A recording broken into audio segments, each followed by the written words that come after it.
Every time we normally it's on. How are you? Nice to meet you. You haven't done anything different. You make me look at it, sounds a little like Tim. Yeah. We are going to call the commission to order.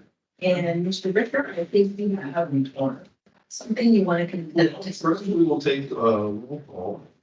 Okay. And then we can swear in the new member. Mr. Lyle. I'm present. Ms. Davis. Here. Mr. Knight. Here. Mr. Kirchner. Present. Mr. Caroline. Present. Vice Chair Hagan. Present. Chair Tavares. Here. Thank you. All members are currently present. And now, since we have two new members, since you are technically a new member, just to go through the process, we'll have you be sworn in. If you would, please stand and hold your right hand.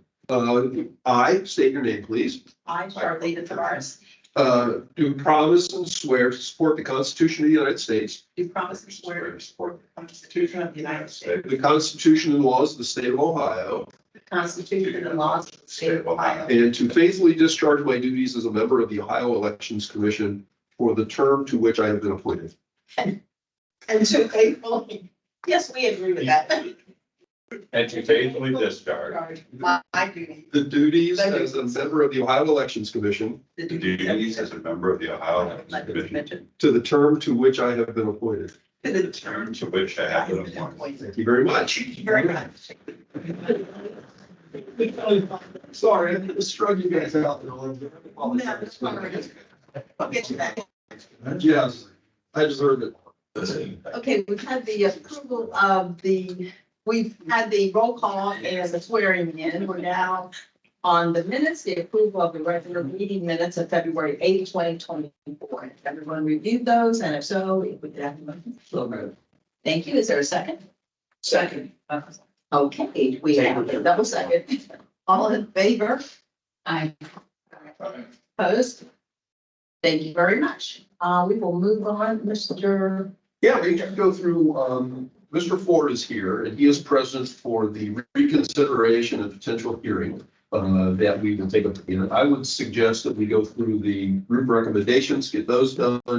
Then we can deal with that aspect of the case Okay. and then finish the other items on the agenda. Okay, so the first is group recommendations. This is drawn by the Board of Elections with a D. Board of Elections, Helen Christina Morris, that was case number 2023 R588. As you have heard me said repeatedly, a matter can be withdrawn from the commission's consideration at any time prior to the commission taking it up. That was what was done here by the board. Since it's on the agenda, we go ahead and leave it on just to acknowledge it. The mere fact that you mentioned it is sufficient, Madam Chair. We can further action necessary. Thank you very much, Mr. Richter. Next, the good cause considerations, and those are all 2023 R 557, 558, 562, 573, 574, 577, 582, 583, 584, 587, 589, 590, 591, 592, 593, 598, 600, and 602. Mr. Richter. Madam Chair, members of the commission, these are all matters for the person is before us for the first time. There are a variety of circumstances here. The majority of them are persons who were just between a week to 10 days, sometimes even less than a week, late in filing their campaign finance report. A response was submitted to the commission. I don't have them identified, but there are a couple where the referral made by, I think it was primarily Cuyahoga County, was for someone who either improperly used cash or did not timely file, or did not timely file, I guess I should say, a designation of treasurer prior to conducting activities. But again, it was the person's first time before the commission. And so my recommendation of all these matters, taking into consideration all the circumstances, is to find a violation, but for good cause, not a fine, only for a matter of further prosecution. Answer the questions of the commission. Are there any questions? Madam Chair, Yes. just wanted to confirm with the executive director, Mr. Richter, you did say that all of these good cause recommendations, no one had been before the commission. Yeah, at least not in the last like 5 or 6 years, maybe more. I think there might have been one that was like a 2011 or 2014 matter. That I think he found good cause. But generally speaking, it's persons that have been before the commission for the first time. Any other questions of the executive director? Yes, Mr. Richter, you stated that some of these, show good cause, they improperly used their campaign finance balance. Is that what you're saying? Yeah, the allegation was, there were a couple where persons took cash out of their campaign account to be prepared to, at least the explanations that were given, to be prepared when they were at a fundraiser in case they needed some money to either buy some things at the last minute, or I think that was the explanation that was primarily given. But then they also said that they immediately returned the funds to the campaign committee once the event was over. And so that's not necessarily proper, Mhm. but it is what it is. So I took that into consideration. I thought the best approach was to recommend a violation, but for good cause.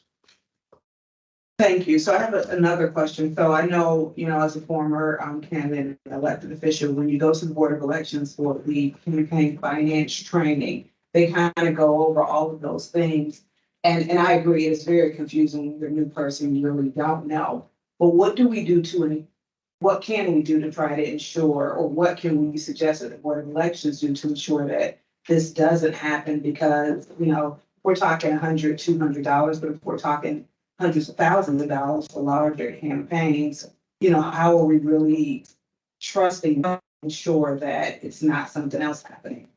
A good question that I don't know that I've really got a really good answer to, aside from persons, paying attention, attending to and paying attention to the efforts that a board puts into training for those persons. Because I know there are any number of times in a response, like, well, I went to the training and I still didn't understand, what I was supposed to do. Well, that's a true statement. Yeah, and so, but I hear, and I don't disagree with you that, certainly the amount of funds makes a big difference. These are relatively small amounts is what was explained in the responses and from the board. But generally speaking, you don't see the more sophisticated, we'll say, campaign committees getting into that kind of a circumstance where they understand, if they can't just take money, cash out and hold it to do nothing with it because they have one thing or another around a fundraiser and then put it back in the account. So, and is it possible that it could happen, in a much greater amount? The simple answer I think that would be yes, it's possible, but generally speaking, that's not what you end up seeing. Okay, thank you. Any other questions of the executive director? Madam Chair. Yes. To accept the recommendation of the executive director on 557 through 602. Thank you very much. Moved in second, all in favor? Aye. Opposed? Thank you very much. That was voted out 7-0. Next is $50 fine. These are all 2023 R. 554, 556, 559, 563, 565, 567, 571, 575, 576, 580, and 597. Mr. Richter. Generally speaking, because I often talk in generalities as it relates to these cases. These are circumstances where the person is again before the commission, the person or committee, before the commission for the first time. The report has been filed and a response was submitted to the commission that gave an explanation of the circumstances. But the filing was made beyond a 10-day, 2-week, often 6-month period. And so my recommendation is to find a violation and impose a fine of $50. I'll be glad to answer your other questions the commission may have. Any questions of the executive director? Is there a motion? Madam Chair, I would make the recommendation, make the motion to accept the recommendation of the executive director. Thank you very much. Is there a second? Been moved and properly second. All in favor, say aye. Aye. All opposed? It's been approved 7-0. Next category is a $100 fine, and these are all 2023R 564, 570, and 572. Mr. Richter. These are cases where the referral was made by the Board of Elections. The one case, 572, is sort of failure to include a proper disclaimer. 564 and 570 were campaign finance report filings. No response was submitted in 564 or 570, and so without an explanation, I can't make an assumption that would either lessen the fine or make a good cause recommendation, which both would have been eligible for. And it relates to 572. I'm looking at my right group. I put down that an affidavit has both been filed and not been filed because the candidate, as I laid it out here, the candidate submitted a response and said, hey, the treasurer didn't know anything about this. The treasurer should not be held accountable. And I think the treasurer also submitted a response that I didn't know what they were sending out. I didn't have anything to do with it. Then the candidate states that he intends to submit a separate sworn response that addresses the allegations. We never received that response. So I'm recommending $100 fine because he certainly absolved the treasurer, but he didn't tell me what the circumstances were for why the disclaimer was not properly on there. He did respond to us in some manner or form, but didn't respond to the allegations. So that's my recommendation. If you wanted to treat that particular case differently, I understand, but that's where I'm coming from. It's in that case. Any questions of the executive director? There are motion? Thank you. There's been a motion. Is there a second? Second. There's been a motion properly second. All in favor, say aye. Aye. Opposed? That's been approved, 7-0. The next is a $200 fine. This is David Smith et al. And that's 2023 R-596. Mr. Richard. Report was filed, a response was submitted. There was one prior matter, 2022 R-219, in which the commission found a violation and imposed a $100 fine, which has been paid. Since the candidate is back here before the commission for a second time. Excuse me. My recommendation is to find a violation and impose $200 fine. I'll let you answer your questions with the commission meeting. Any questions of the executive director? Is there a motion? So moved. It's been moved. Is there a second? Second. It's been moved and properly seconded. All in favor, say aye. Aye.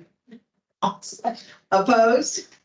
It's been properly approved, 7-0. The next are the $25 a day with reconsideration option with the payment of $250. And there's one case, it's 2023 R-601. I discussed this matter it's straight emails, at least with the director of the Clark County Board of Elections, which is where this referral came from. The report has not yet been filed. And so my recommendation, there was a prior violation in 2019. In which the commission found a violation and imposed a $50 fine. It had not been paid. There were two previous referrals as well involving this committee. The report has not yet been filed. So my recommendation is to find a violation and impose a fine of $25 per day. But give the respondent the opportunity to have the matter reconsidered if they make a payment, not a payment, but a payment of $250. Thank you, Mr. Richter. Are there any questions of the executive director? Madam Chair, Yes. Mr. Richter, have they ever submitted any responses to past violations? Or do they pretend like we don't exist? Considering it was a $50 fine back in 2019, which has not been paid. Okay. But I guess looking back to the 2007 and 2017 cases, we give colleagues those, so there would have been responses submitted then. Considering in 2019, I recommended the commission found a violation of both $50 fine. That would have been a situation where the report would have been filed, but no response would have been submitted. So yes, they have, and no, they have. Most recently, they have done. For the record, that annoys me. Thank you. Haraway. Noted. I gave you $7. It's been read into the ledger.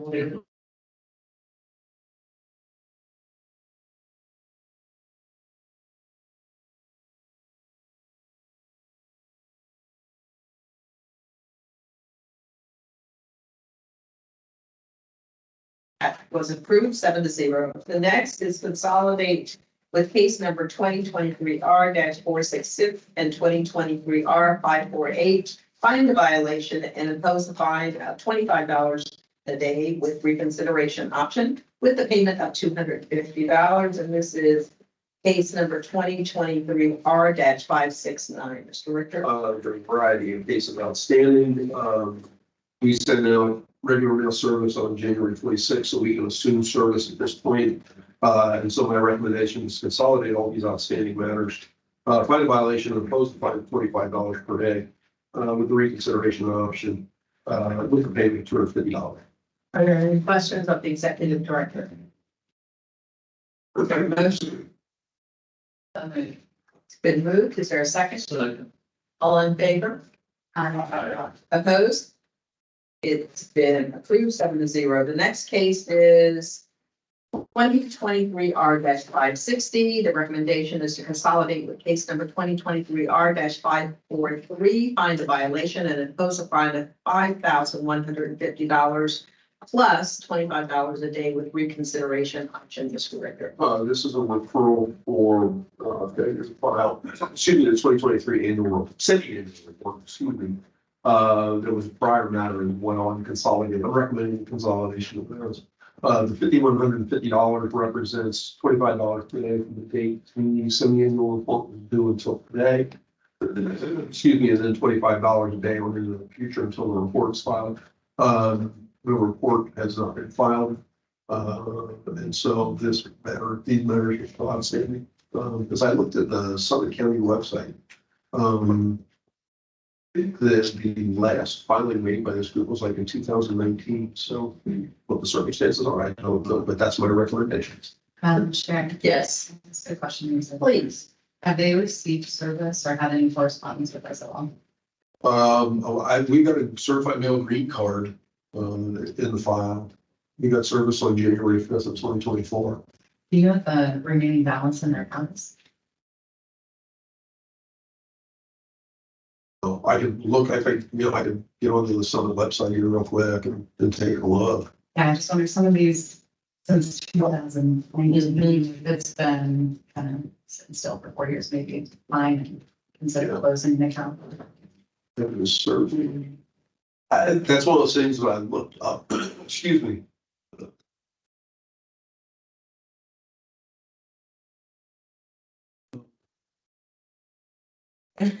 Probably.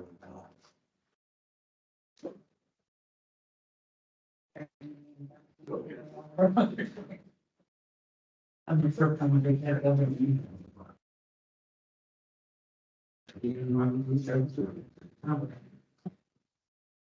Actually, the only thing that has been filed recently is a designation of treasurer that was filed in 2019. There hasn't been any subsequent filings made. As far as even financial, Correct. Wow. which means they may have filed a DOT and never put any money. That is, Yeah. that is a real possibility, yes.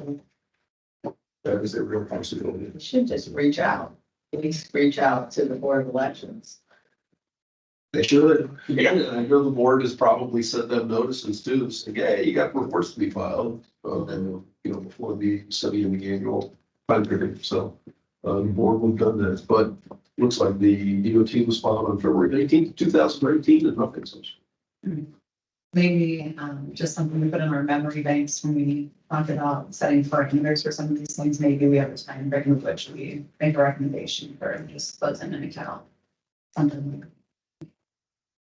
Any other questions of the executive director? Not is there a motion? So moved. Second, And thank you. Because you cannot really moved in second. All in favor, say aye. Aye. All opposed? It has been approved 7-0. The next case is continue upon the request of the respondent, and this is case number 2023R-594. And we're just going to continue. Yeah, they submitted a response, but they, as a part of their response, they said they really wanted to attend and they wanted to have potentially their legal counsel attend, and they couldn't make it today because he's traveling. Okay, well, I'll continue with that. So seems strange to me, but that was their request, so I'm honoring it. Okay, so the next cases are continued for service, and these are all 2023 are 552, 553, 555, 561, 566, 568, 570, 579, 581, 585, 586, 595, 599, 603, and 604. And those will just be continued. Thank you, Madam Chair. Thank you. The next case, unless you have, I'm sorry, I have a question. yes, I do recall seeing, 568 on like two agendas before, and they had requested to bring their attorney, I believe. And so now we're continuing for service. No, I think I requested it be continued because I knew this case was upcoming and hoping that we might get a response in the interim. And so without getting something, I decided to go ahead and just kick it down the road. Okay. any other questions? No, that's fine. Okay, so those are all continued for service. Mr. Richter, do we have anything else before this next case? That covers the agenda up to the reconsideration, which I have listed as reconsideration, potential hearing. Madam Chair, members of the commission, This is case number 2022G-024. yeah, and the commission heard this matter in August, made a determination, found a violation, imposed a fine of $15 per day. Giving the respondent the opportunity to file reports and have the matter reconsidered. I never sent out notice of that because after I got back to the office, I went and looked in my email addresses. I got a call from Mr. Smith, and there was an early July email that I overlooked. And did not inform him in that email. And so for equity purposes, I believe it was appropriate to bring this back, to give him an opportunity to present his case to the commission. He and I were asking exactly when we had specific conversation, sometime in relatively early January. And, based on his agreement, we said the matter would go forward on today's date for reconsideration and to appear. Well, you all got the email that I got. I got it when I got into the office yesterday morning, where Mr. Smith indicated that he was not able to get away from work. But did submit a written response that I circulated to all of you. And so he indicated he would not be present. You saw the explanations that he put into his email. Mr. Ford is here. I talked to Mr. Ford the other day, and then I emailed him yesterday with the response that Mr. Smith will not be attending. We could certainly hear from Mr. Ford if the commission is so inclined. There are a variety of options available to the commission. We could go ahead and reconsider the matter and make a different determination. We could reconsider the matter, and as a part of his response, not to say that's what the commission wants to do. Mr.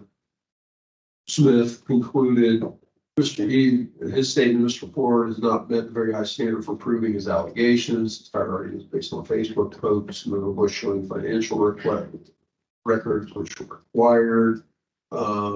He has identified and named no other people in his allegations.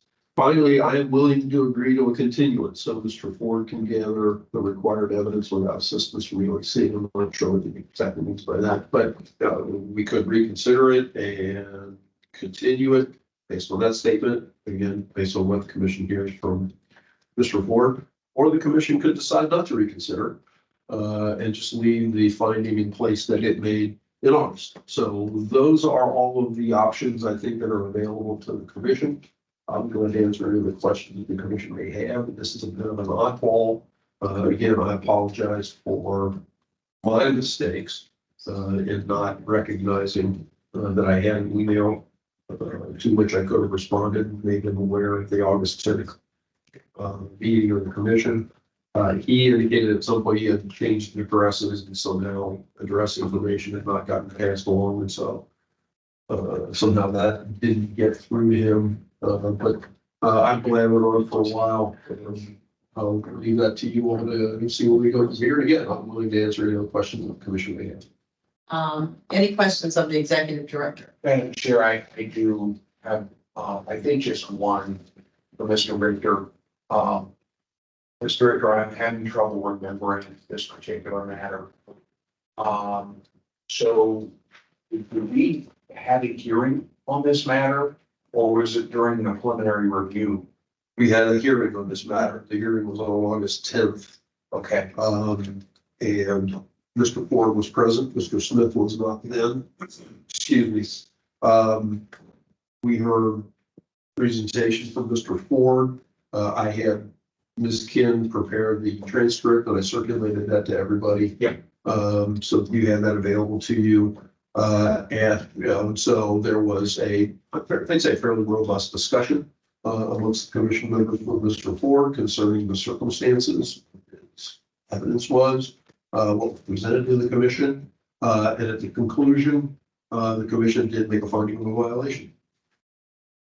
and what's being said here this morning is that Mr. Smith was not noticed of that hearing? Correct. Okay. And he's not present today. Correct. And He was given notice No. today? Yeah. He was given notice of today's meeting, but he gave us notice that he was not able to get off of work. Okay, that was the only use. correct, yes. Didn't he originally pick this date? Yes. Yeah, Okay. And Steve is, when I don't remember all the specifics, but when we talked in relatively early January, I can't remember whether I offered January 25th. I know I said February 8th, February 22nd. I said, whatever, presumably whatever would fit that was a sufficient amount of time so that I could get Mr. Ford noticed and let him know. And, at that point, we both agreed, and he agreed that the matter would go forward on February 22nd. Madam Chair. Yes. For the executive, did Mr. Smith provide any additional feedback on rationale or insight at all? Any additional information other than agreeing to in terms of the date? In our conversation, no. Okay, so if nothing has changed since the last hearing, my recommendation would be that the last hearing was sufficient. In my own opinion, I don't know how the commission feels. I would push back, as annoyed as I am with the communication. The brutal reality is we screwed up, right? And,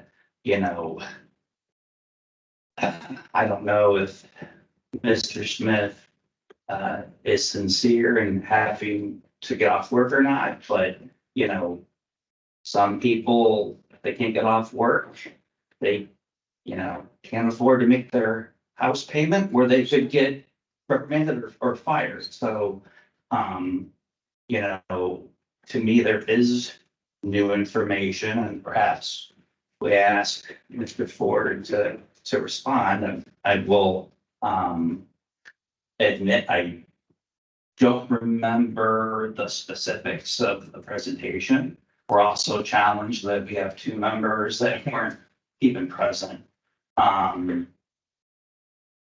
But if you're going to take his affidavit as accurate and all that we were presented, it was Facebook posts and we made the determination based on the word "we," which again, I don't remember the specifics, but that's what his affidavit would promote.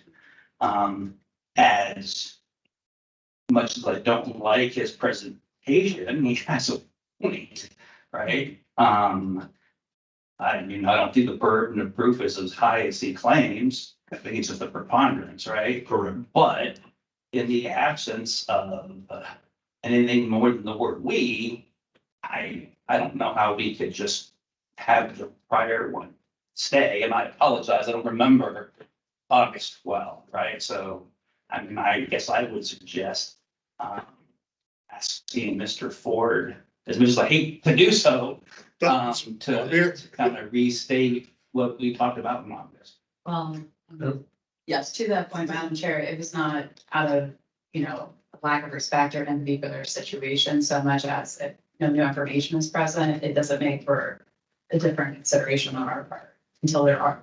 So I don't disagree with you to have empathy for their situation. But I would say I- there's question here. information present. He's Oh. claiming that it's only him, right? That it wasn't anybody but him. That's what his affidavit basically says. That's information we didn't have. We didn't have anything from him before. And if it's only him, it's not that. Well, in absence of him being here to testify, Yeah, but we could hear Mr. Ford. I think the recommendations are very similar from him. It's my point. And so with that, I'm more than glad to hear anything. But if we wanted a fuller hearing, then maybe a continuance would be more appropriate. I mean, Madam Chair. Yes, go if I ahead. may, we went over an hour on this and that discussion area that you raised. We had long discussion on that, and that's where you were initially on it, and then you had changed your mind. I understand the affidavit we have, but also provided in the materials was the transfer. So, if you looked at that, I mean, Stephen, I was taking notes, I went through it, but your position at the time, Stephen, was that political activity had taken place and money was expended. That's on page 32 and 33, line 1. So if just trying to refresh people's memories. We had the same kind of issue when Ms. Kaufman was here. She felt the same way. But we did discuss this in depth. I looked at his new affidavit, quite frankly, and I wasn't persuaded that anything had changed. I mean, quite frankly, if it was me, I would have clearly stated that there was no activity, there were no funds expended, there were no votes taken. And he crafts it a different way. I'm just telling you, I would have crafted it.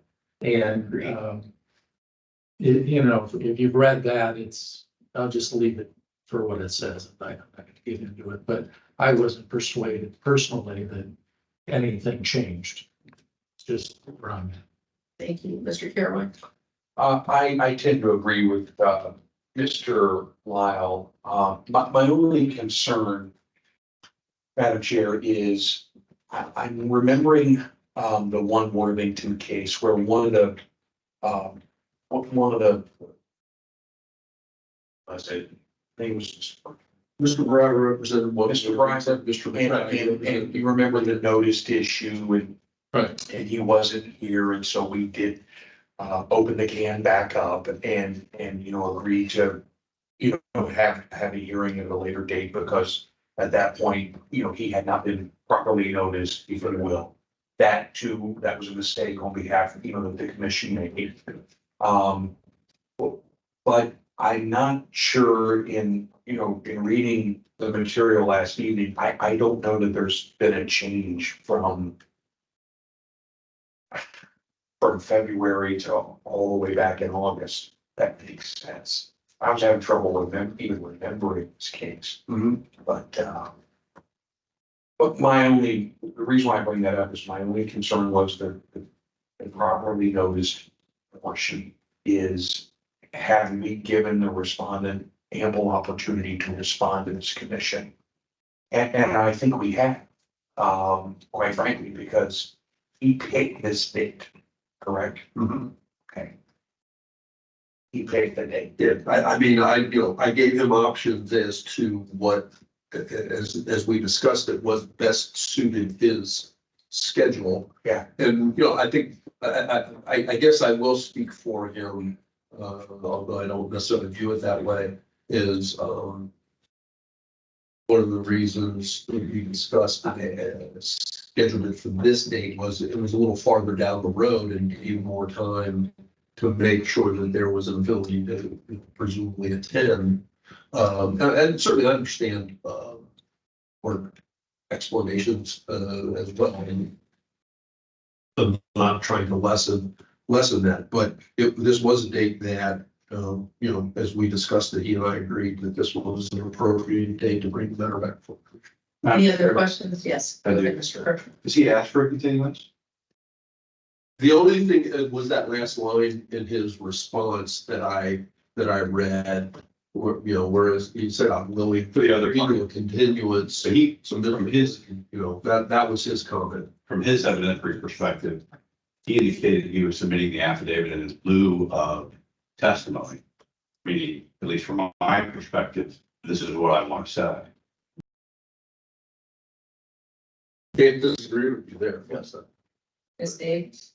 I just wanted to say, for me, if we are going to move forward, I'm not comfortable making any decision because I wasn't privy to August. And because of some background stuff, I didn't get this until yesterday afternoon. I honestly haven't had time to get the history of what's going on. So, you guys make the decision if we move forward, but I would not be able to, effectively make any type of, vote or recommendation of what we do. Any other comments? Questions? I would just make the comment that we've given continuances to people that called in with last minute changes all the time for reasons that were less live than this. So, I though I don't appreciate his approach, I don't think it's fair to ding him, Mr. Smith, for having to, whether he chose it or not, having a work issue come up. I mean, we're just come with the time out to travel, right? Things change. To ding him for that, I think would be vastly unfair. Any other comments? Just, Mr. Richter, did you actually have a conversation with him about the reason he couldn't be here, or was it just in the affidavit? I mean, did you? No, I did not have any. There was this affidavit. Right. The email and the You didn't have a affidavit. phone And conversation. there was, I had no phone Something conversation. came up. When I came into the office this morning, there was a voicemail that he left overnight that too just said, I am, I can't get away from work. I will not be attending the meeting. So I mean, there was that, Okay. which I had to disclose, but only because that's all it said. In All right. his But he voicemail. did leave a voice message. He left the voicemail message, and I think it was like 2:30 this morning where it was timestamped saying, I won't be attending. Without any further for work reasons, I won't be attending. Any other comments, questions? Their recommendation? Yes, Ms. Davis. So when I look at this last line, he says, I would welcome the opportunity to further discuss this position with you. So to me, it sounds like he's suggesting that he would want to actually have a discussion or further conversation.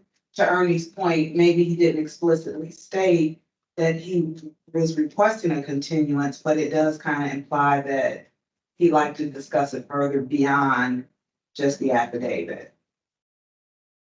I mean, it could be a far reach, but I respectfully disagree. I think that was a flippant comment. That's what he said last paragraph. That's how I took it. So is there a recommendation? That's your. That's how People can. we can't.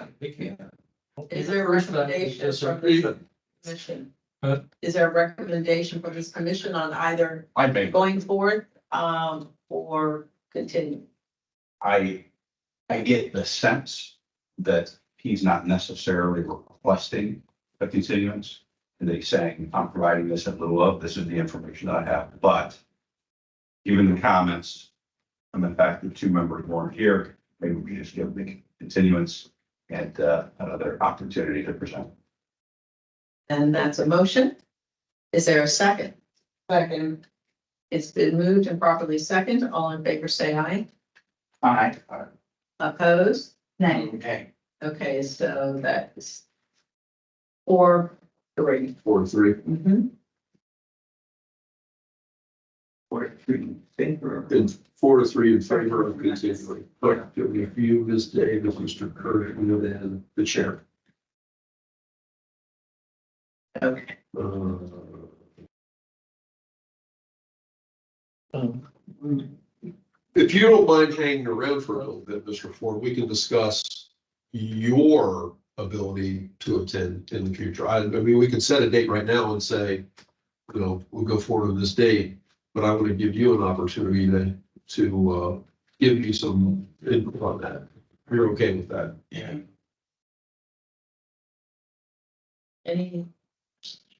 Anything else on that case? Madam Chair, although it wouldn't be normal procedure, is there a way that we could hear from him today so he may not feel obligated to attend yet one additional hearing? Do we normally do that? I mean, that's possible, but I mean, And maybe you want to be at one more hearing. I'll be at one more hearing, but I don't know. Mr. Ford, would you come up and? Yeah. There's continuance, there's continuance. I don't see the point. No offense. Chair, if I may, Mr. Richter, so that Mr. Ford does not have to sit through our additional proceedings, would you be open to a 5-minute recess? Absolutely. So that Mr. Richter and him can work out those dates and then get back. We will take a 5-minute break, so Mr. Richard can have a conversation, and we will come back. Thank you.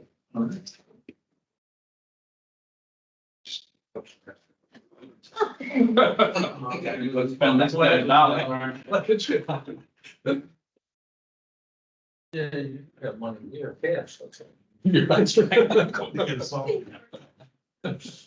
Ford, you can have a Take a conversation. walk with down Mr. there. Richter. Please don't take my name out personally. Your first motion. Like, well, I don't really know what's going on in the case. No, it's great. It does not hurt to hear additional. This was Mr. Hicks case, I had a whole different. See, this is the problem. What I realized from the video. So, This is still being recorded. yes, we would end up, editing it out. We could edit out certain. So, You know, Yeah, I think. I wish I could give you a different answer, but I'm not gonna disagree with you. The next 5 meetings of the commission, okay? March 7, March 21, April 11, April 25. May 16. Like I said, I don't want, I mean, I could sit here and pontificate about doing it at the next meeting or whatever. Oh, okay. But I don't want to Yeah, we'll stop at the lake. pose Yeah. you if I try to. Thursday. Or, yeah, they're all Long Thursdays, time March ago, 7, my son March was 20, April 11. March 7th. We, You're were good there with to, you know. Dominic Capper. Because I can. To you or? Now, it will be with, making sure he's at least acknowledging that we're doing it again on March 7th, based on the continuance request. Certified mail. I'm gonna email him this afternoon. Well, I'll do it by email. I think that's better than certified mail. Certified mail. If I reach out by email, we've got to make contact with him and if it's. That didn't work the first time. The first time you sent out an email. and No, sent a letter. I did not send out an email the first time. That was the problem. I said, we get an email and I didn't press it. Okay, but I got the first two, I went to a preliminary hearing, Yeah. then I went to the hearing. And last name was emails. The letter was sent to me. Coming through. I used that as his excuse to not. Okay, got it. Or. There's another hearing that's scheduled. I apologize. Send out a certified letter, but I'm gonna rely on the fact that I'm giving him specific. Date. Yeah, yeah, I think. Well, because I know I won't get a green card, which is certified. And if I check on service, I'll back as not being completed. You can see, is what, yeah, whatever excuse. You may not, I can't say, no, that's not gonna happen. The state's model, it ain't broke fixed until it is. It was, it's not for kids, and I'm like, that was wonderful. That's the other word. And so, I mean, this is the thing, it's basically, do what? Fix it till it is, don't fix it. I understand. I agree with everybody. I have, Like I said, expect it out tomorrow, but those are in process. my work schedule is one where Mr. Fairway, that goes for you as well. I have what, 5 vacations. For the rest of the First full day. there was a. I was in liberal, Okay. It is now. you know, paid time off, but I saw. saw It has to. Sure. my own phone going back and forth. Yeah. And I understand too. Just like, you know, it's, You know, just gotta say, anybody approve, can file approve, complaint like, why is this not stuff moving like forward? that. I understand this is really, but if they tell my. So, I don't know. And I understand, and you have a surprise, and you just be angry, and I understand, I respect that. And Oh, So I wish I could sit here all through and fucking make conversation, but I can't. And so it's silly for me to say, well, this is what happened. Because Yes.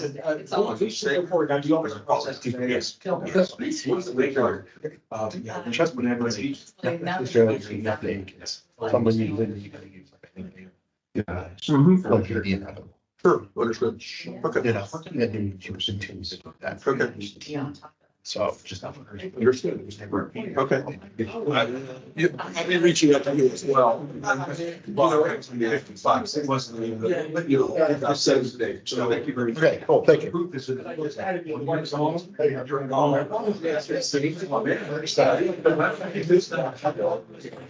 Yeah.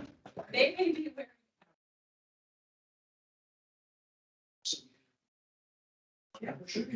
Chair, vice chair. Oh, they. And everyone else, no, it's not finished. Wait, they got It's just alphabet.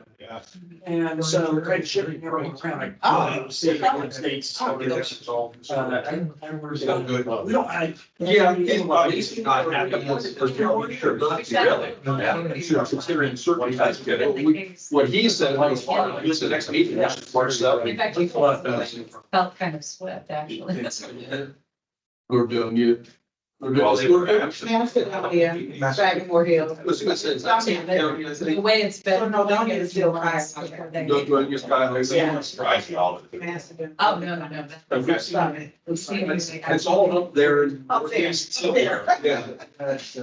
And there, I was at your searching this, all the little firms, Yeah. in Tyler County. Yeah, and there And there are in September. So that lets you know that there was so much territory. Right, I wanted my little. Acres. There's so much money could be saved. So. If we got rid of 3/4 of those little birds. So actually, there's. Let's say. Yeah, okay. Oh, yeah. Right, it just goes on. There are. Ben said 175. It says you need to put more money on 325. Oh my God. I said, no way am I gonna pay that. They're just for what? Vacancies. For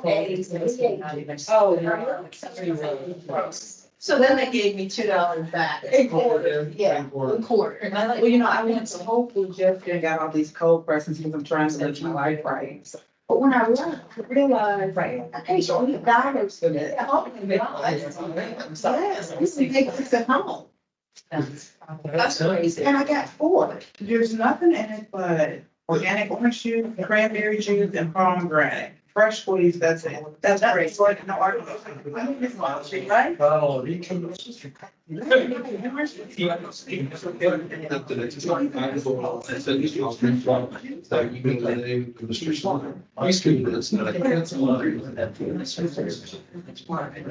typical back on Whole Foods, I thought is what I. And I'm really trying to be so excited. Get involved. That happened, I was like. Yeah, I know. I'm like, no. Right, right. But I didn't like. Yeah. My brother, I never thought so. He respected. I got, you know, birds, something. My entire life. Oh, it's one of raised. Here or not. $100 at a time every time you buy it. Somebody else said. Steve's got a car. Yeah, this I can't. And they was. I guess. Yeah. Well, I said. Nice, nice, homie. It's great. Yeah.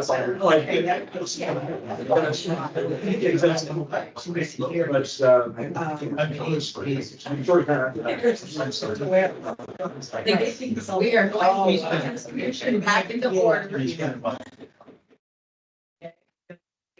Back in order, and we have finished with the formal business, and now we are going to the discussion portion. And Mr. Worker, do you want to start off by sharing with us what you and Chris and the team? Yeah, and Chris, let me go ahead and. Get up here. Hands out. I sent this, if you got your, I'll make sure everybody has one. Chris and I discussed, how we felt things could be organized, et cetera, as you guys kind of suggested at the last meeting, something like that.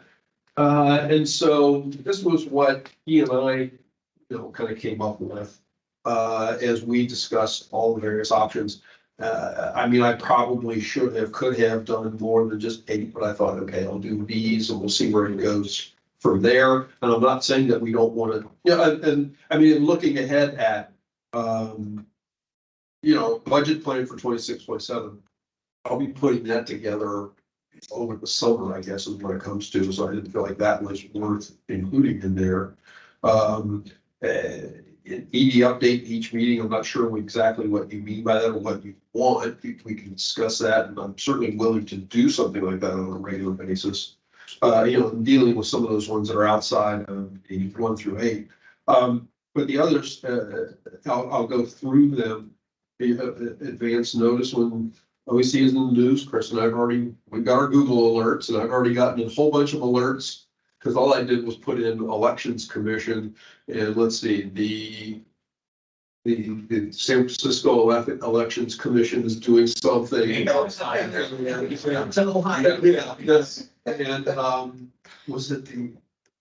was either the Pakistan or something else. Elections Commission is doing something.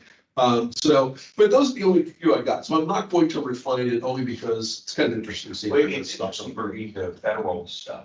Sometimes federal in the FEC. Mm-hmm. Yeah. Because they're deadlocked. Yeah. Every decision. They've been dead for so long time. On everything.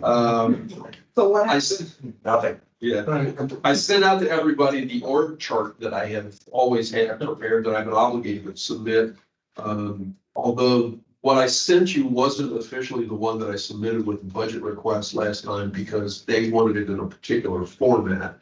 And so I had to get into the OPM system and put it into their format, which is again what I have to do. But essentially, that's the org chart that I've always used. And you guys are all at the top, and then me, and then Chris, and then Penny. So, Go ahead, Mr. Knight. Go ahead. I'm in a certain paradigm here where I'm used to seeing like boxes around the, the jobs and also like lines of, reporting lines, I guess. So, if I were to take that org chart at face value, maybe this is the case, I would assume because it's a direct line that Betty reports to Chris.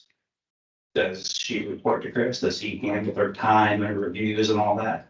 I guess no, it would be more me as it relates to some of those kind of things.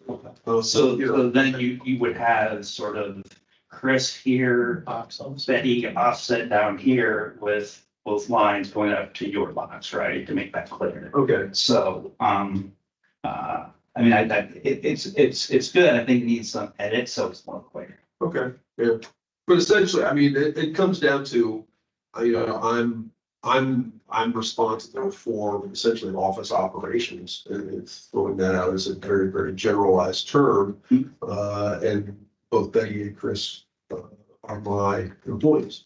And to a degree that at one point, and I think Mr. Hughes would agree, you know, when he was first hired, he was responsible to Betty. You know, and then Betty went part-time. I don't know, a couple of years after you probably got started, this, about a year and a half. Yeah, and so then, you know, that kind of changed, where she was.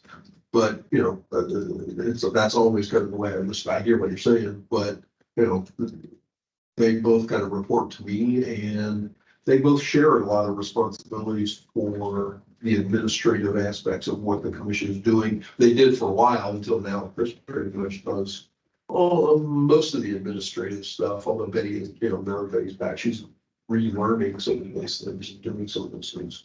And let's remember, as a commission, the only person we are directly responsible for is the executive director as a commission board. Yeah.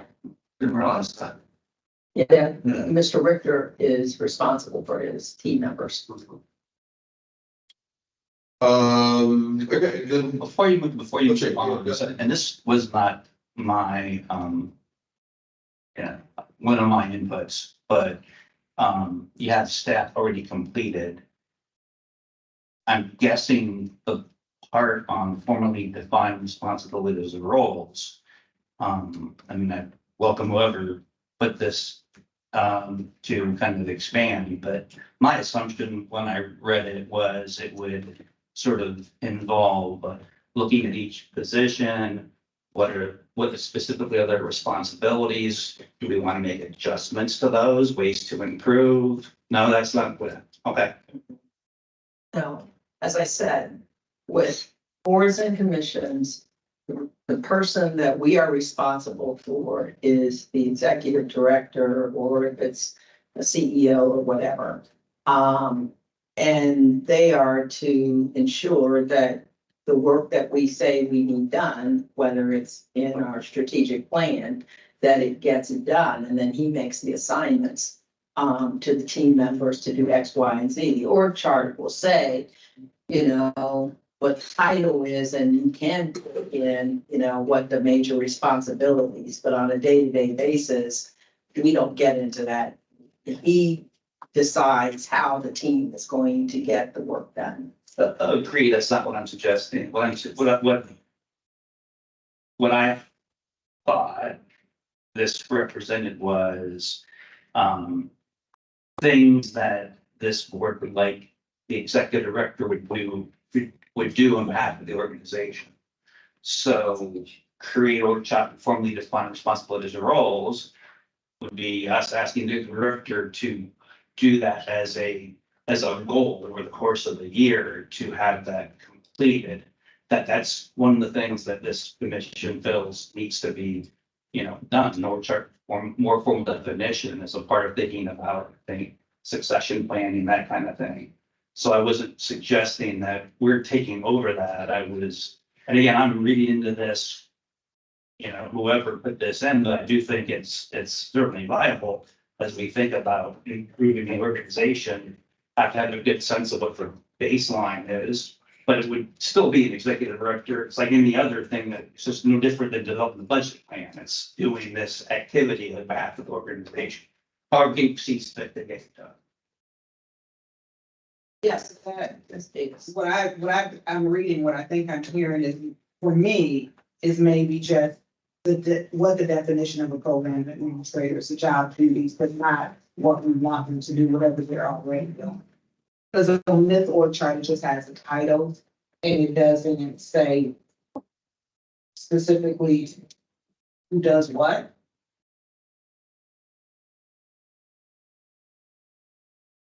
yeah, well, I mean, it doesn't, you're right, but that's because, well, I mean, I could list, you know, I could come out with a listing of, yeah, I mean, to a degree. you know, entering information in the database, sending out disposition letters, sending out, letters, doing deposits, you know, all of those kinds of administrative things. Betty and Chris, I don't want to say they totally share, in what they do, but in a lot of ways, they, you know, they both work to do those things.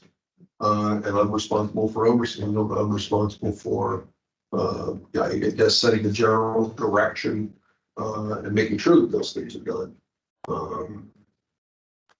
It's a lot harder. I can just share from personal experience. It's a lot harder when you have a very small staff and lots of things to do.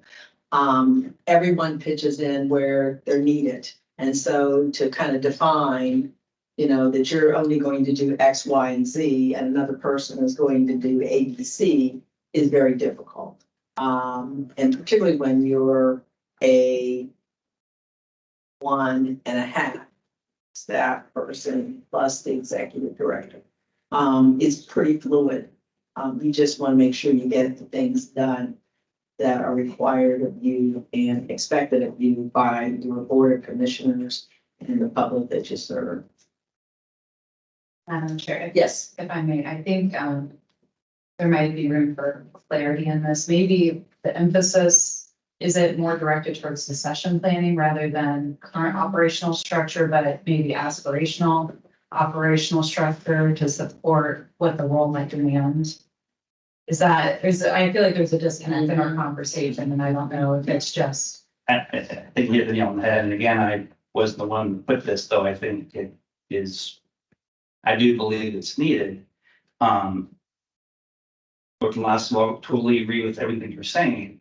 However, even in a small organization, you could find that, you know, there's rework being done or double work being done. And there are ways that you can do it more efficiently or streamlined, or things are getting missed because they assume someone else is doing them, right? And if you're looking to improve the organization by splitting the executive director instead attorney role out, there may be other things that make sense. And if you don't have like that operational baseline of what the expectations are, understanding it has to be flipped, right? That's a given. You can't realistically make the right like adjustments without knowledge of the baseline. It's the way I feel it anyway. I do agree with Ms. Hagan. I think what you're getting at is looking towards the succession plan and planning for what we know we're going to need in the future. But we got to split it up and either call it out in the succession planning, and we should require that a succession plan is developed. Whether it's our working with the executive director on a succession plan and how he thinks it should go, how we think it should go, and then develop it. I mean, you can go online and find succession plan documents. You can go to certain associations. I've always had one. I've required one of myself because you never know when you're going to be out sick. You never know when you're going to have to take an extended leave. And God forbid we have an accident. So you need to know who's going to step in, you know, if that should happen. But I think it's two different issues. I think one is an org chart, you know, you can have it as defined as you want. And the other is planning for the future. And we should also have that. Madam Chair, maybe just for the ease of everybody in the room, it might be healthy if and when this path is taken by the executive director, think about the demands and responsibilities of the commission rather than the existing structure and what would create a healthy structure. And not that anybody here is unhealthy, maybe, you know, like just the fact that people are, what do we want to call it? B before Betty. A, B, and B. And she's back, and so you guys have been pulling a lot of weight in your respective spaces, and so just thinking of it, making it a little more objective in nature, not thinking about the individuals that have been carrying the weight of the commission in isolation, but what would be necessary and then pitching that to the General Assembly as such. Well, the other piece, right, not to get uber consultant here, but if we're talking about a case management system, right?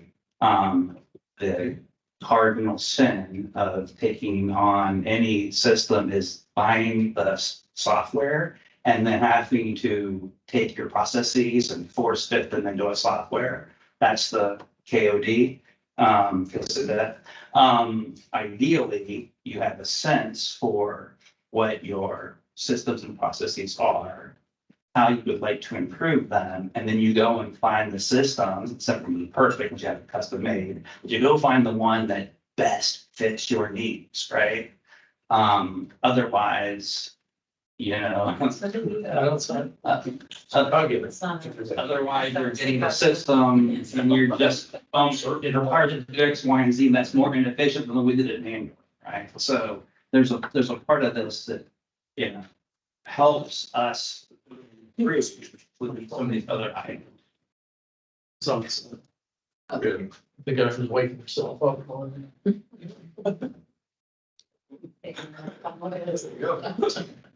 Suppose his phone. Break, yeah, he was done with his break, we're still back to work. So we didn't originally have succession plan on here, so we're saying that should be added. Yeah. Number seven, Yes. it's seven, there's number seven. It is there. Wow. Get your iPhone. You're half the pot all of us. Did you want to share some other comments? Electronic payment system, you know, it's like, I've got in process by a number of the next few, there. The account has been created. There are 2 forms that are currently on my desk that'll create the ACH system and something else that, I've filled out 60% of them. A couple of the questions in there were involved with the gateway, et cetera. And I reached out to kind of the guy that we have as a guru of sorts here in the roads through the Rice Center who helps us. And even he was confused by what they were asking for in terms of that information. So after I get back this afternoon, I will sign those forms as they are, send them into the treasurer's office and say, I think these are complete. Let me know what else I might need to do. And then don't ask me what CBOS stands for, because I don't know the answer to that. CBOSS. Sounds cool. Yeah. But I have no idea. that's the thing that will link up, that will take our page on our email or on our website. And then somebody will go into that, put their information in, and then it transfers over to the treasurer's office to actually make the payment and transfer the payment. And that step of it has not been worked through yet. We talked about it. They're going to send somebody over more or less really to work with Chris, although I'll be a part of it as well, to set up the page on our website and then transfers it over there. And I think that'll be the last thing that is done to move it forward. And so, that continues to be in process. And we'll have to make a big announcement on our website. Online payments can now be made. Exactly. Or if we need to scroll. Yes, exactly. And add it to the notices that go out. That's right. Yeah. That's right. Next, When Chair, if I may. Sure. So, the sort of end goal with this is to be able to lay out a set of objectives by quarter. So is understanding that Q1 is only a month away. 5 weeks or. Yeah. Is this something that you think can be completed in Q1? Is it more Q2? When I raised it with them, I talked about the possibility of, let's say, implementing it in the next fiscal year for us, Okay. which would be July 1. And their comment back was, oh, we can get it done much faster than that. Now, I don't I don't know that it's possible to get it done by the end of, by the end of March, essentially, which is, Q1. Because they've got to come over and work with us on setting up our page to get the link over there. But at least document wise, we'll have presumably prepared all the written documents that, the account is there already. I got an email back from the lady in the 70 Motley in the treasurer's office the other day that says, here's your account number, and then it's like, okay, here are these forms. So would this be fair by the end of Q1, having a specific, this is absolutely what we're doing plan, and then by the end of Q2, the implementation? Yes. Okay. Because, okay, what is this?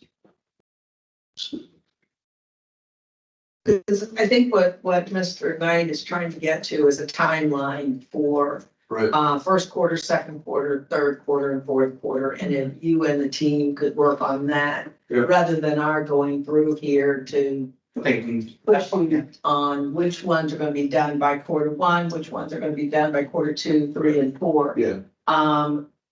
That really is something that would help all of us. If it would help you, would help Chris and Betty and the commission to know what our goals are for this year.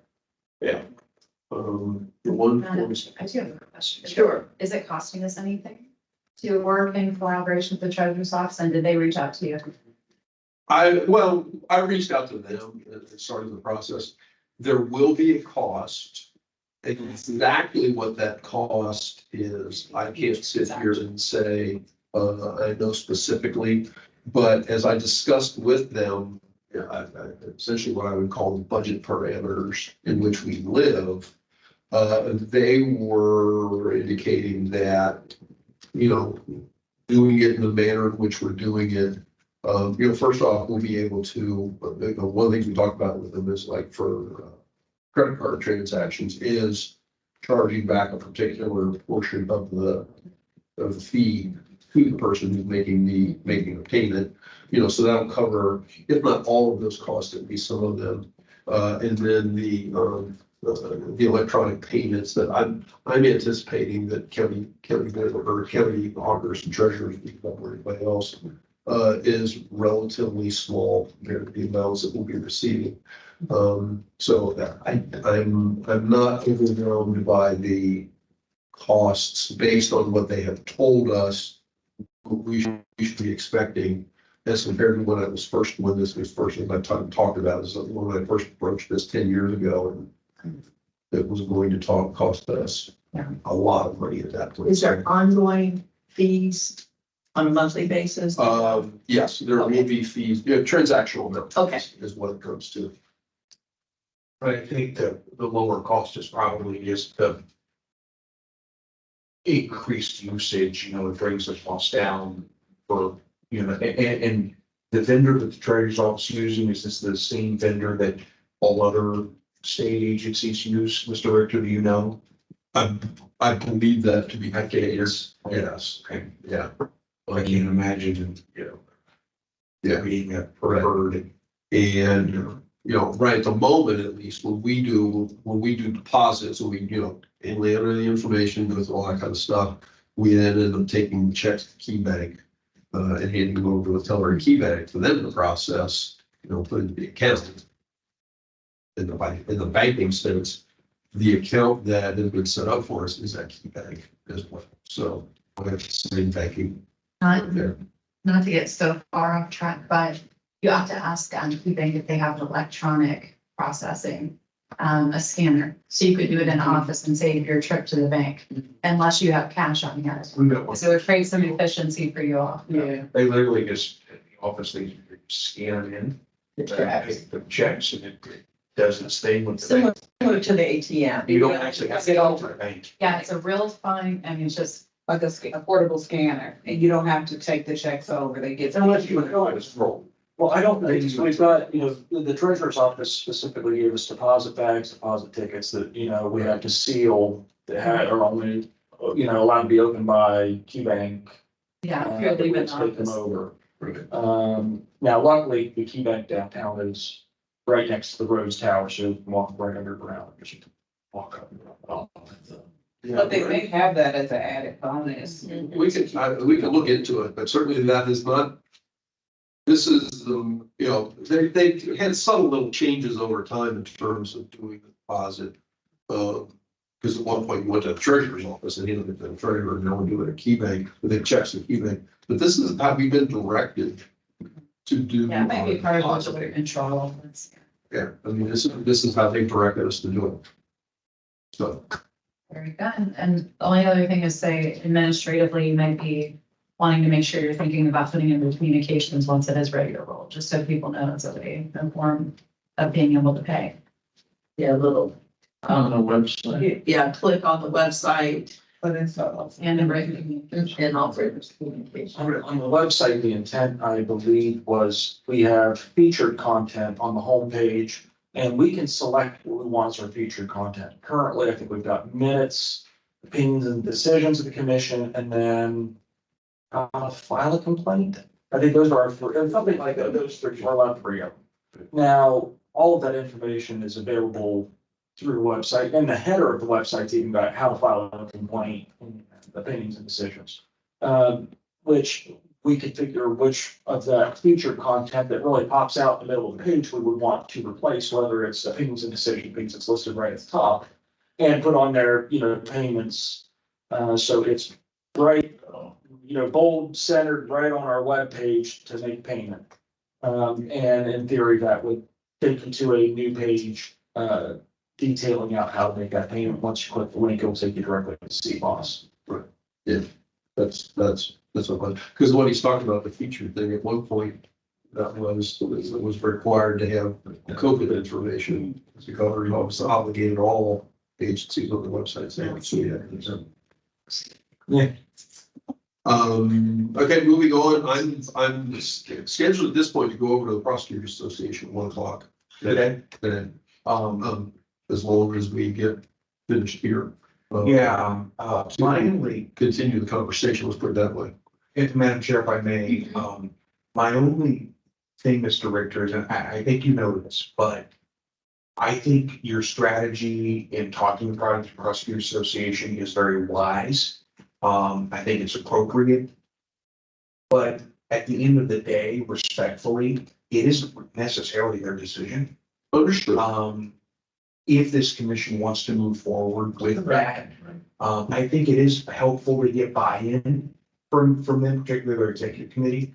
But it's in the statute that, you know, this commission has the authority to. My only concern is if they say, no, we don't want to do this, then where does that put us? If a private association Right. is now dictating, and I work for a private association, but you know how, you know, it works sometimes. So just keep us apprised and so obviously, Mr. Kirschner, just so you know, part of it, this has been a long-standing discussion. I'll keep this really brief, but we have a lot of cases on the docket, so to speak, that have been accruing $50 a day for, let's just say, $100 a day. We're not talking about a few $1,000s in violations. In some cases, they're $50, $100,000 that is accrued. And in most of those cases, the respondents have failed to ever even acknowledge this commission exists to enforce their practice and campaign finance laws. And we've asked the question over the course of the last few months, and I'm sure preceding our time here, when does this stop? At what point will you, as a respondent, honor the law? You know, because that is really our only ways we can find, but there's no enforcement mechanism for us necessarily unless we turn it over to the agent's office, which, as we've seen recently, can take almost 30 years. So our conversation is we have the ability to refer for criminal prosecution. Statutory. We have not here made that determination of whether we want to set a bar of some sort. Is it 25K? Is it 50K? Is it 3 years? I mean, you know, what do those parameters look like? Fully within our authority and discretion. Absolutely.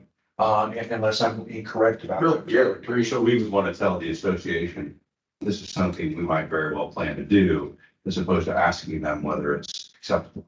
Right, yeah, and I think Mr. Richter's strategy has been, one of friendliness and, calling everybody. Absolutely, and I think it's wise to do that, because what we don't want is the association to send out communications to the members saying this agency's gonna start doing this, blah, blah, blah, and it's just never really, because prosecutors, can decide whether they want to act on the referral or not.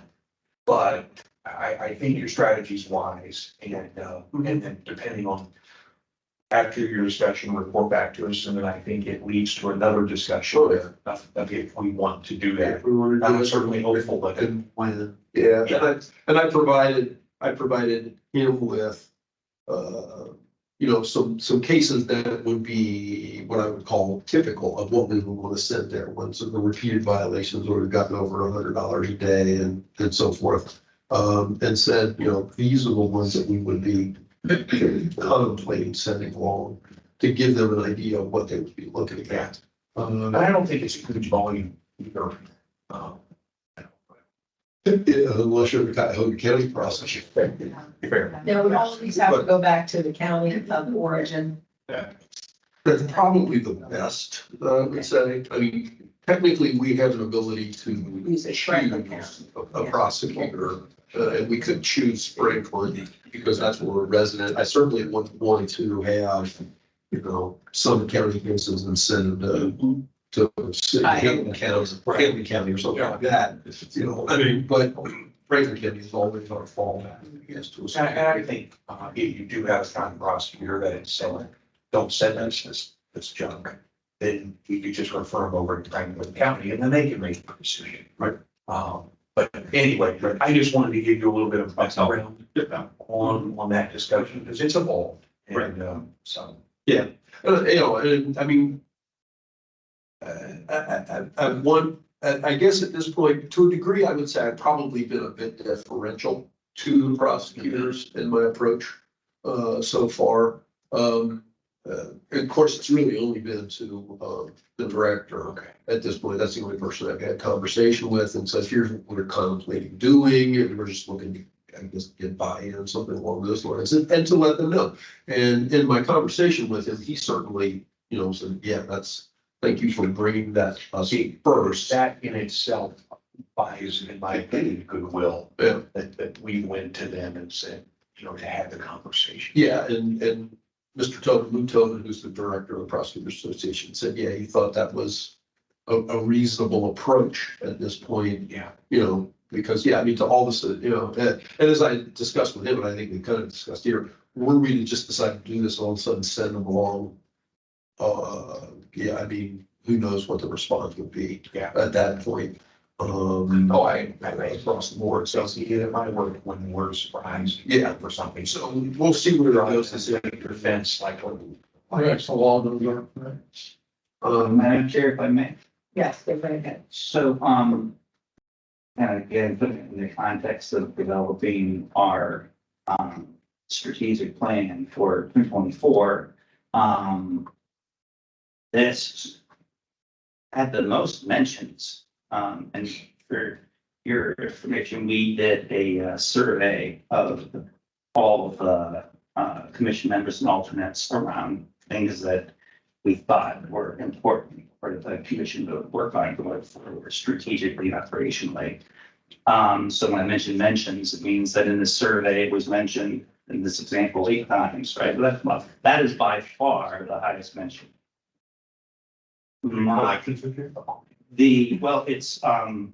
It's more broader than that. It's around for long outstanding violations.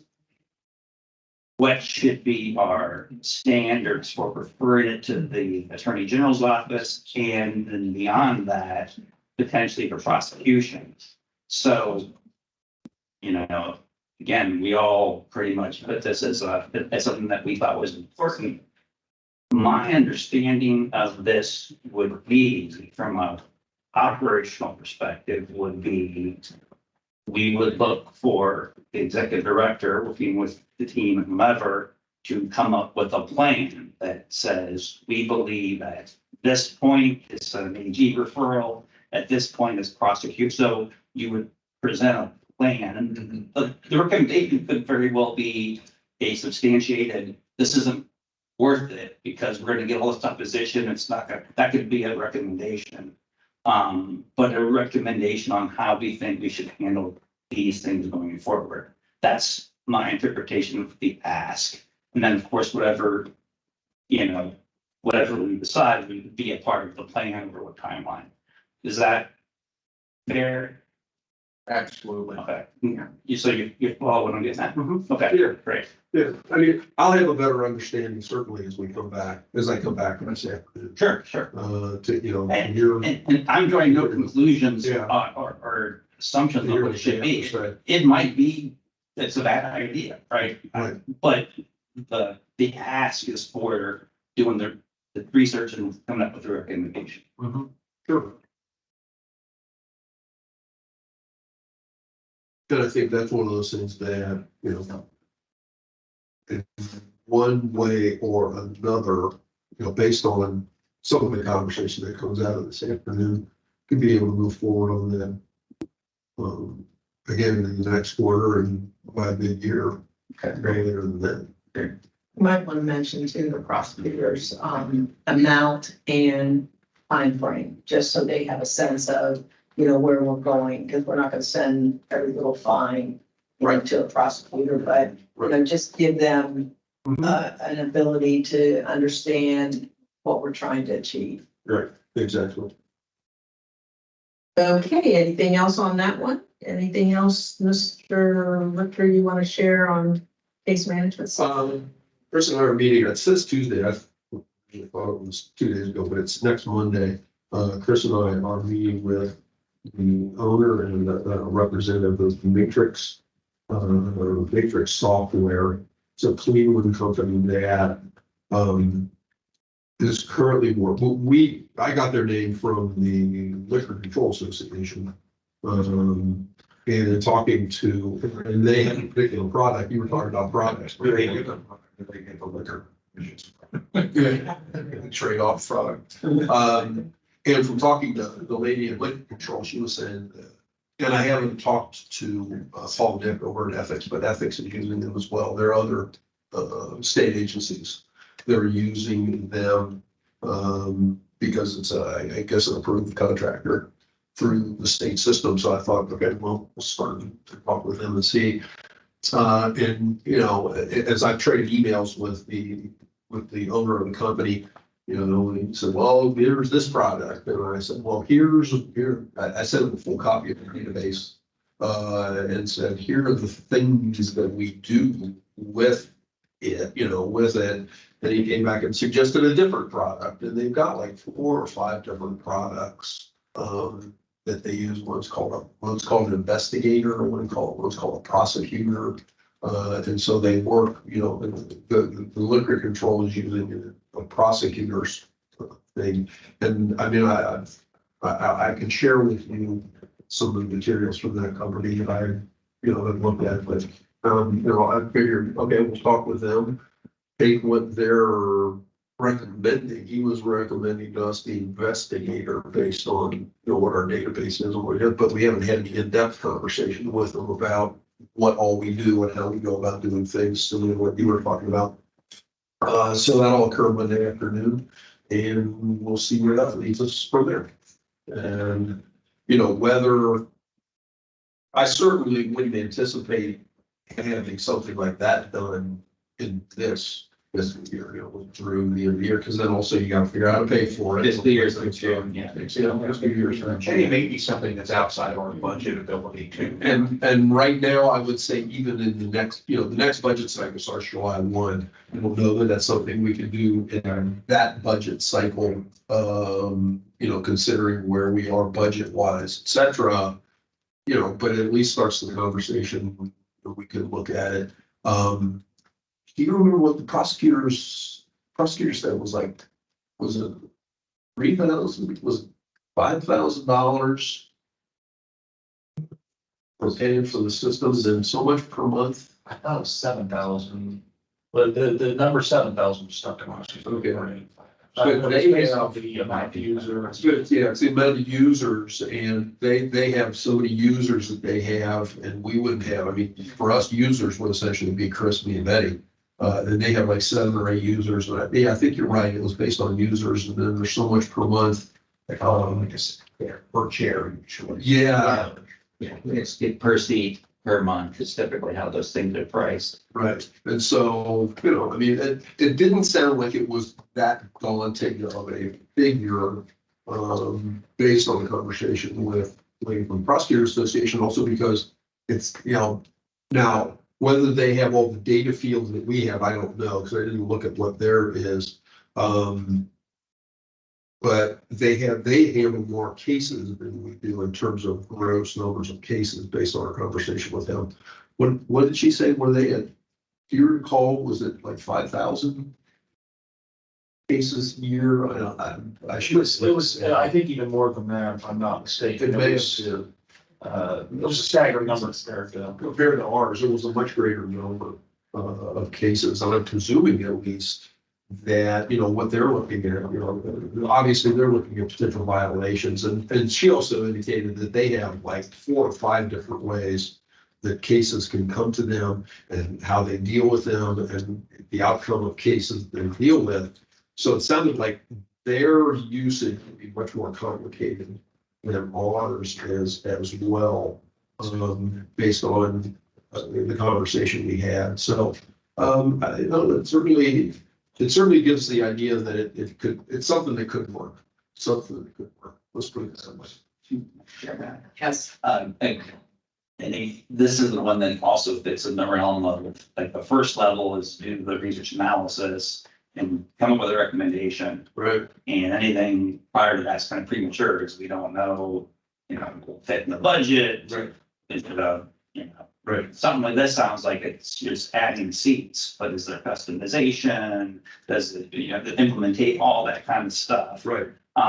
So, you know, it's probably in terms of, like, initially, just what is the time frame for that initial recommendation? And until we have that, it's really hard to put anything else around it. Yeah.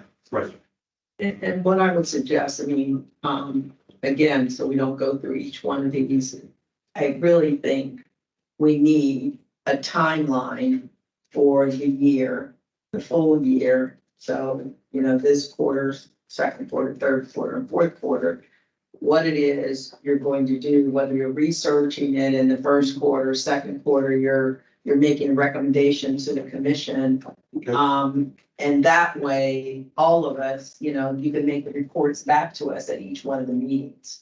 You know, what has been accomplished, and we'll know what you want to accomplish each quarter out of the themes that are on this and the 8 that you and Chris and Betty have outlined that are the priorities, and any of the others that you can put in to that 2024 plan Yeah. would be better.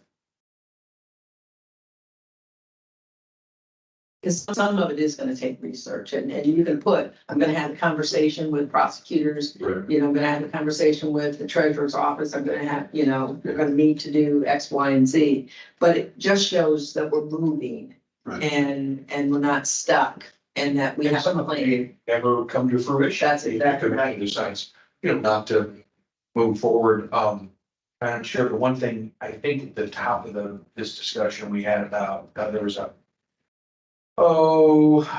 monthly, no, there was an update on communications somewhere. Mhm. Yep, it's right below quarterly review.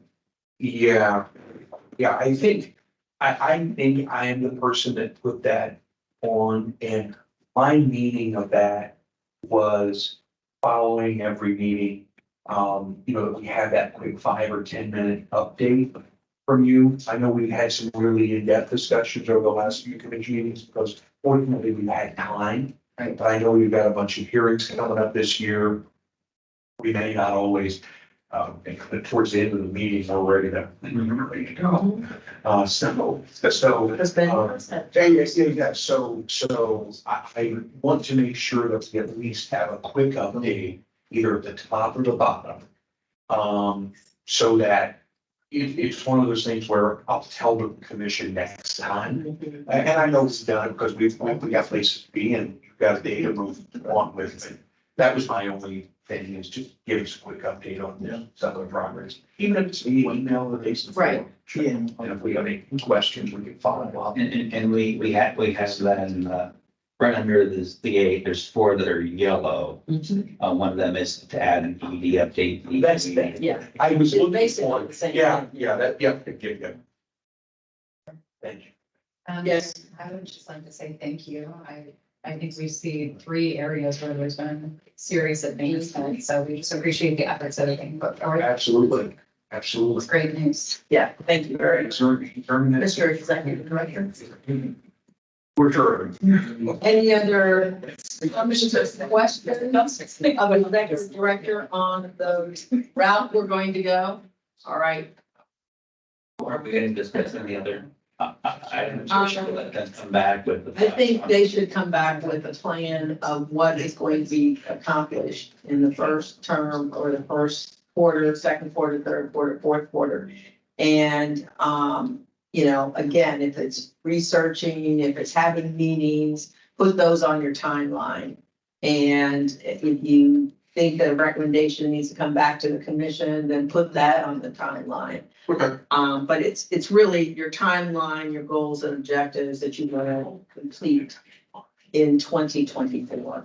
And you're outlining when X, Y, and Z is going to be done. The next meeting to, Wow. and if you would like kind of guidance and help with that, I'm happy to spend some time and help with you as you think through that, kind of the Okay. pros and cons. That's helpful. Not trying to integrate myself into it, but it's helpful. I'm happy to. Good, thank you. Anybody else have any suggestions, any thoughts or ideas? Madam Chair, I now have 2 bars of service for the first time. All right, before you. But you have AT&T. He has 1 bar. That's all right. You like? I do too, yeah. I hate it. It's $1 million, but I have service, so. Yeah, I have. One bar. You must have stolen a cookie at a bar. I noticed. All right, team, is there any other business to come before the commission? Is there a motion to adjourn? Second. Okay, it's been moved and said, all in favor, say aye. Aye. Thank you all very much. You have a Thank good. you. All your input, getting back to you on some of this stuff. You move it forward. It's much. Yeah. I feel like this. No longer that. No. Yeah, well, that's part of what I'm going to discuss with them certainly is, I mean, you've got a, you know, an existing database, you know, it's a relatively simple. Oh, I thought you said you moved that. Yeah, that's, it's the data. Okay. Oh, yeah, I So thought it that's was why I still, was like. I